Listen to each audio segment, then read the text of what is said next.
Hey everybody, my name's Owen at Cafe de Paraíso, and we are a sustainable social impact specialty coffee roasting company based in Las Vegas, Nevada. We are an online-based company. You order on our website, we ship the coffee to your house, you enjoy it, and you know that for every pound of coffee you buy, we're donating at least $1 to education charities, half to the state where you live and half to the country where the beans come from. I'm here today to show you guys how to make coffee at home using our coffee beans using a system called an Aero press. Aero press is nice because it's one of the cheaper brewing devices that are available on the market today. They come with a couple different pieces, and I wanted to just make it easy for you guys to see how you can make an Aero press and why I really appreciate this brewing device because of how quickly you can make coffee in the morning. Or at night, whenever you want to enjoy coffee. So we have with us here our coffee beans. This is a coffee that we have from Kenya. This is from a farmers cooperative called Othaya. This coffee is super tasty. It's very sweet. I've already pre-ground and measured 20 grams of this coffee. And typically what I'll do with an AeroPress is I'll make exactly the right amount to fit my cup in the morning. Typically when I make some coffee with an AeroPress, unlike a lot of other ways that I brew, I'll actually end up brewing, even when I fill up the device, it'll be a little bit less than what fills up the whole cup of coffee, and then I'll add a little bit more water to top it off, and I'll kind of taste it to make sure I'm getting that level just right.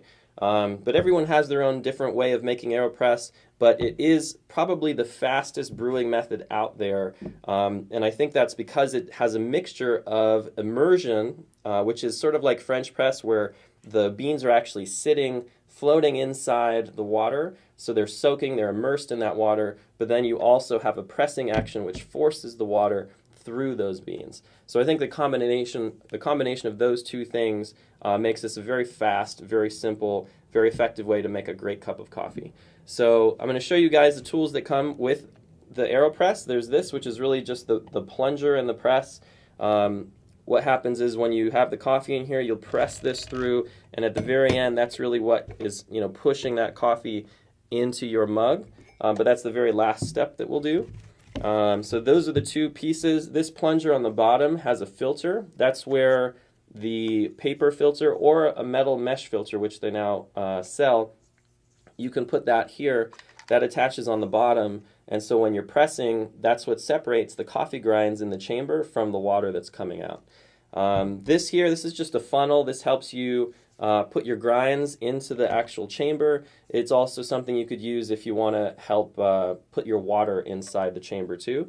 Then this is just a little dispenser. This is what comes with these. You get these little very thin wafer paper filters. I'm going to use one of those today. They just happen to come with this. And then it also comes with a stir stick. So once your coffee is in the chamber, you use this to stir it up to make sure all the grinds are wet. And that helps to accelerate the brewing process and make sure all the grinds are being extracted. So to start, I also have my paper filter ready. The first step that I like to take is I actually like to get this wet just as part of the way that I do the ritual. And there's kind of two different schools of thought with the AeroPress. One way, which would be kind of the very much more straightforward way, is you put your paper filter inside, you close up this chamber, it kind of locks in place, you screw it there, and then if that's on top of my cup, I could right now just pour my coffee grinds into the chamber and add my hot water on top of it, stir it up, and then do the press. But there's a different way of doing it, and the reason why is that when you do it in this manner, the moment you start pouring that water, it begins to drip through. And so the advantage of doing it in a different way, which is the inverted method, where actually you brew upside down, the advantage is that the water doesn't start leaving the system. It stays in there, and it's the immersion brew, and then you get to decide when you want to take it out. So I'm going to show you the immersion inverted brewing style for this AeroPress today. So all you just need coffee beans that are freshly ground, which are these. There's nothing necessarily wrong with using pre-ground coffee, like if you buy your coffee already ground.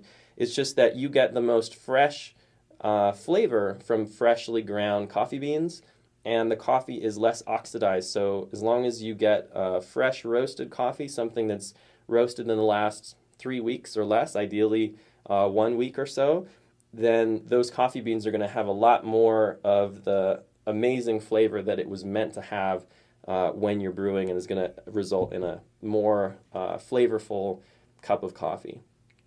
So again, I've got 20 grams here of coffee. You can, of course, adjust the amount of coffee you want. 20 grams is more or less equal to 1 shot that they use in an espresso brew. So I'm just going to do that because AeroPress does it kind of pretty condensed type of brew, and I'm just doing it for 1 cup.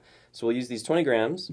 So to start, for this inversion method, I'm actually going to wet my paper filter first. So again, here's my paper filter. It's added inside this filter. So I put that in, just like that. Screw this onto the chamber. And now I put that on my cup.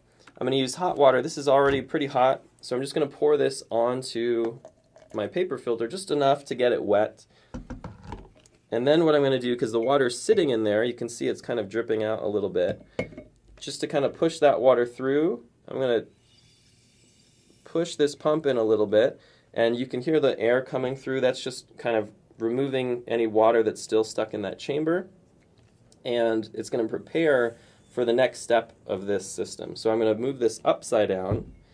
I'm also going to take off the wet filter here. I like to do it this way. If I do it upside down, then sometimes the paper filter stays. So I'll unscrew it this way. So here's the wet paper filter. I'm going to set that aside.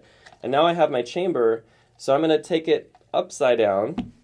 And so here, this is where I'm going to add my coffee grounds. So I'll take this funnel, just put it there so it's easier to put my grinds in. So there's my 20 grams of coffee. Make sure that's all in there.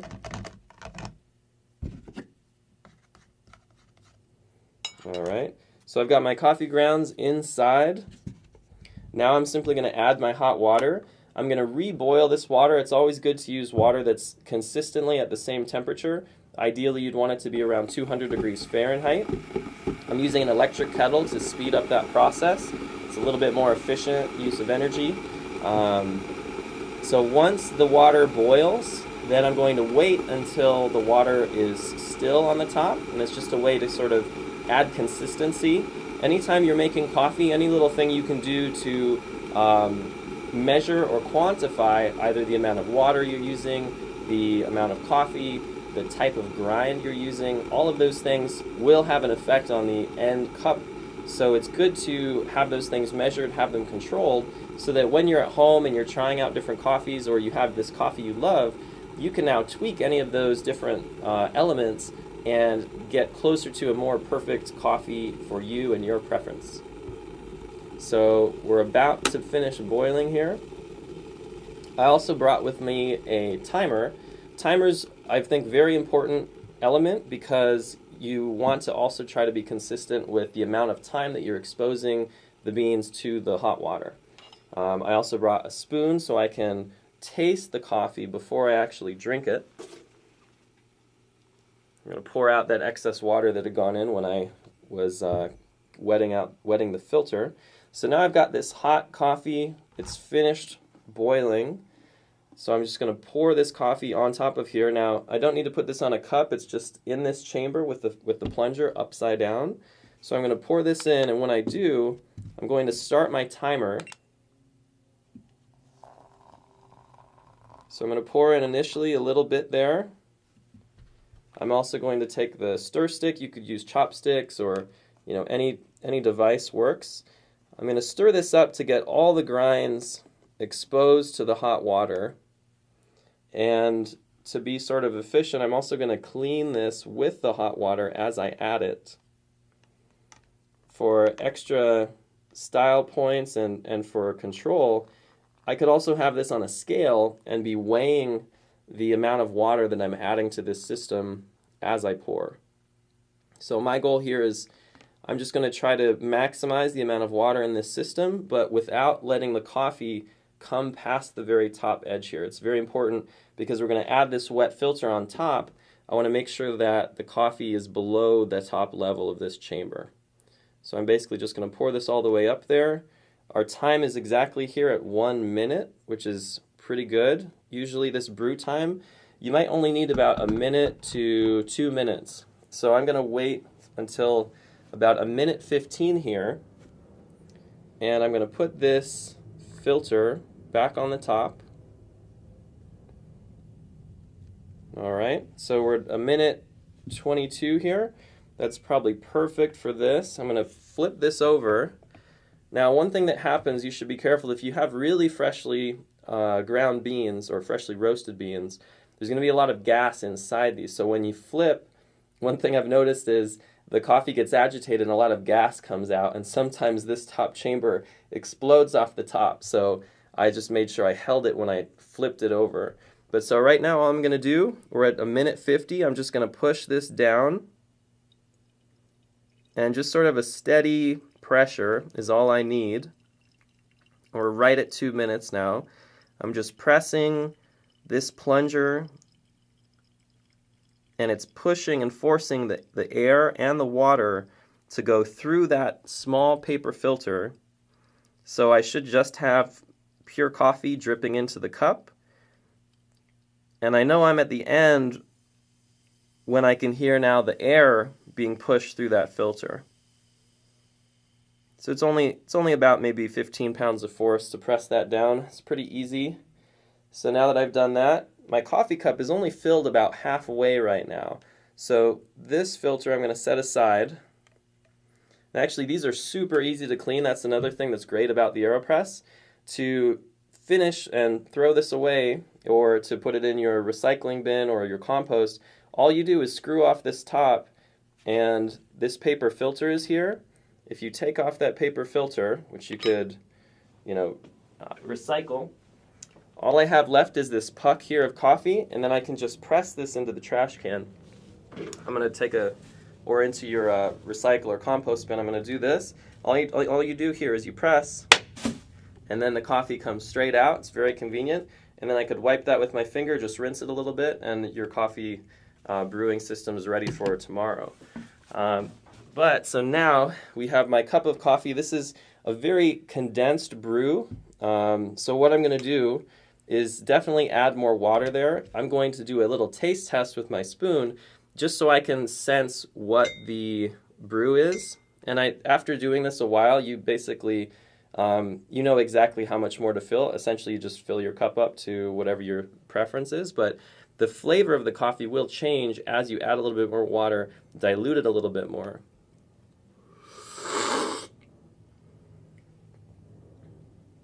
So I can taste there's a high concentration of the coffee in there. So to get to my sort of ideal flavor, I'm going to pour in a little bit more hot water. I'm going to taste that again. This is sort of the expert testing way to do it, but again, once you've done this once or twice, you'll know exactly kind of where to do it, so it's real quick and intuitive. Nice. Now the sweetness in this coffee, which is actually very sweet, very bright, is now starting to be a lot more pronounced now that I've kind of diluted it a little bit more from its concentrated brew. I'll add a little bit more. And all I'm doing right now is I'm changing the flavor of the coffee as I'm diluting it, as I'm adding a little bit more water, and that's modifying the concentration of the coffee to water ratio here. So I'm going to stir it up a little bit, and this should be perfect now.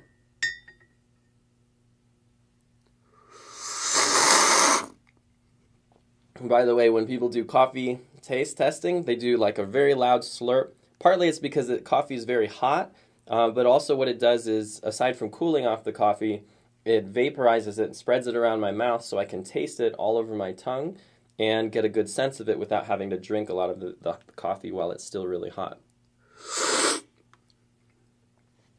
So now it's just about perfect. So that's really the AeroPress in a nutshell. Again, you just fill up the chamber. I invert it, stir it up, immerse it in that water, wait 1 minute, and then you put your filter on, flip it over, and press. It's really simple. It takes about 2 minutes of time.